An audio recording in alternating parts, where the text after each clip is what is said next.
Bonjour à tous, je suis Julien Reynard d'Investir.us. Je suis ravi de vous retrouver pour cette nouvelle vidéo. Je suis actuellement en Floride et aujourd'hui j'ai envie de vous parler du marché immobilier en Floride pour vous donner un peu plus d'informations, comment est-ce que fonctionne le marché immobilier ici en Floride aux États-Unis. Allez, c'est parti!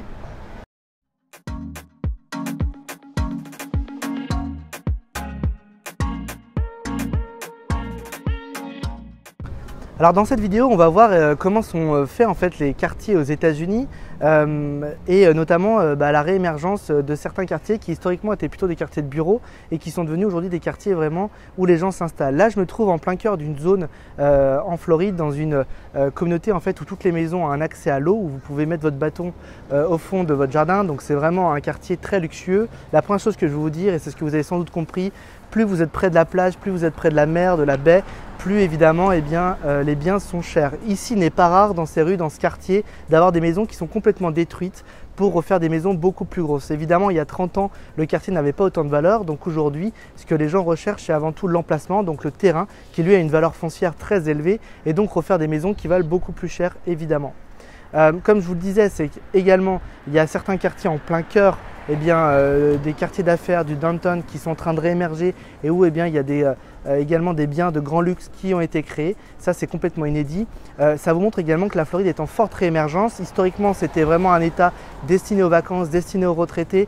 Notamment aujourd'hui, beaucoup de zones en Floride sont vraiment en train de devenir des zones pour les gens qui y vivent, les locaux, puisque l'économie a complètement été redéveloppée. Aujourd'hui, une grosse partie de la Floride vit pas uniquement du tourisme, mais vit d'une économie très diversifiée autour de la finance, des services, de l'agriculture, voire même de l'industrie. Donc évidemment, les marchés immobiliers sont impactés par ça, que ce soit les condominiums ou les maisons.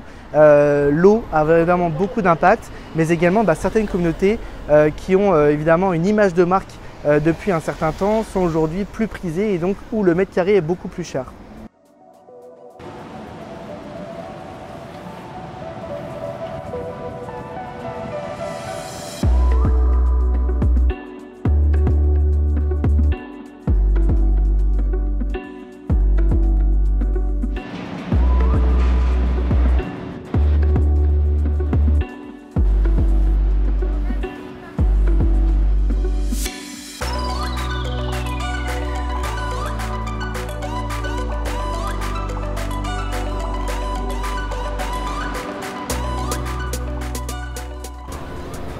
Alors les marchés immobiliers en Floride ont beaucoup évolué au cours des dernières années. Bien sûr, une des illustrations les plus importantes ici en Floride, c'est le sud-est de la Floride, notamment avec la ville de Miami, qui est naturellement la capitale économique de l'État. On se retrouve ici en plein cœur du centre-ville de Miami, du quartier de Brickell, qui est donc le nouveau quartier d'affaires de Miami. On l'appelle la Manhattan du Sud, Miami désormais, parce que évidemment, ce n'est plus uniquement une économie tournée vers le tourisme, cette ville de Miami, tout comme la Floride, mais c'est aujourd'hui une économie qui est vraiment très diversifiée.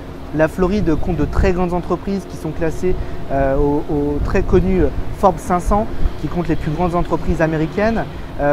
Ici, vous trouvez aujourd'hui plus uniquement des retraités, mais vraiment tout un tas de personnes, et notamment une grande partie de la population à moins de 35 ans. Cette population qu'on appelle les millennials, qui sont vraiment les jeunes diplômés actifs qui travaillent dans tout un tas de domaines, mais notamment dans les services, dans la finance, dans l'export, l'import. L'avantage de la Floride, c'est bien sûr que c'est un État qui est très proche des Caraïbes et de l'Amérique latine, donc il y a beaucoup d'échanges avec les pays d'Amérique du Sud, d'Amérique centrale et des Caraïbes. Évidemment, les marchés immobiliers doivent s'adapter à cette nouvelle clientèle qui a un fort pouvoir d'achat, qui demande également des services particuliers parce que ce sont des gens qui sont très occupés et donc qui veulent avoir beaucoup plus de services.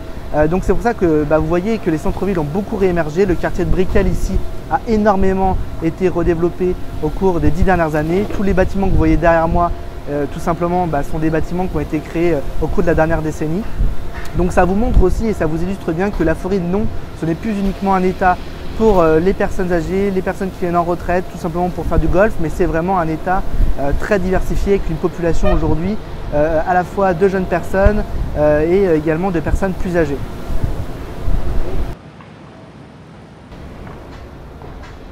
Donc bien sûr, ce qu'il faut comprendre, c'est que l'évolution d'une population à un endroit donné a un impact très important sur le marché immobilier, puisqu'il faut créer tout simplement des maisons, des appartements qui répondent aux besoins bien sûr de la population locale. Ici, le marché de Miami en l'occurrence se destine vraiment à une population qui a des revenus importants, qui a une fortune généralement aussi.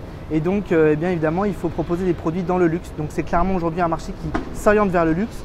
D'ailleurs Miami est devenu aujourd'hui la première destination des grandes fortunes aux États-Unis. Alors évidemment c'est un endroit très spécifique en Floride, puisque la Floride aujourd'hui c'est un marché qui est très diversifié, mais qui tend bien sûr à aller vers le plus haut de gamme. C'est un marché aussi où vous retrouverez des biens de qualité, vous retrouverez également des biens dans le neuf, et ça c'est quelque chose de très important, que ce soit sur la côte est ou la côte ouest de la Floride ou également dans le centre de la Floride. Il y a beaucoup de métropoles qui se développent, et donc évidemment ça permet de saisir des opportunités. Il faut être là encore une fois au bon endroit, au bon moment dans l'immobilier, c'est ça le plus important. Et la Floride aujourd'hui est en train de créer un boom très important avec un besoin de construction, de rénovation d'une grande partie de son marché immobilier.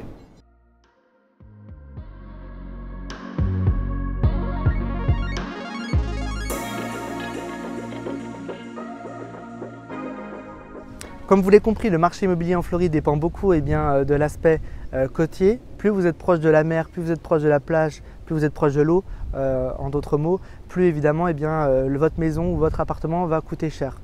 C'est la règle tout simplement de la rareté, puisqu'il y a beaucoup moins de gens qui ont accès à l'eau et notamment qui ont la vue avec l'eau.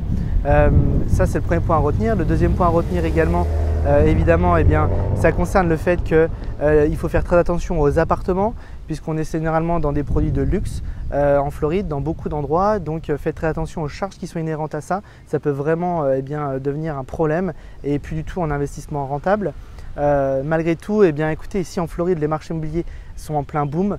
Il y a tous les jours de plus en plus de personnes qui arrivent, donc il faut construire, il faut rénover les biens pour pouvoir tout simplement soutenir la demande qu'il y a à ça. Voilà, ça c'est quelque chose de très important à comprendre et je pense que c'est un phénomène qui va durer pendant de nombreuses années.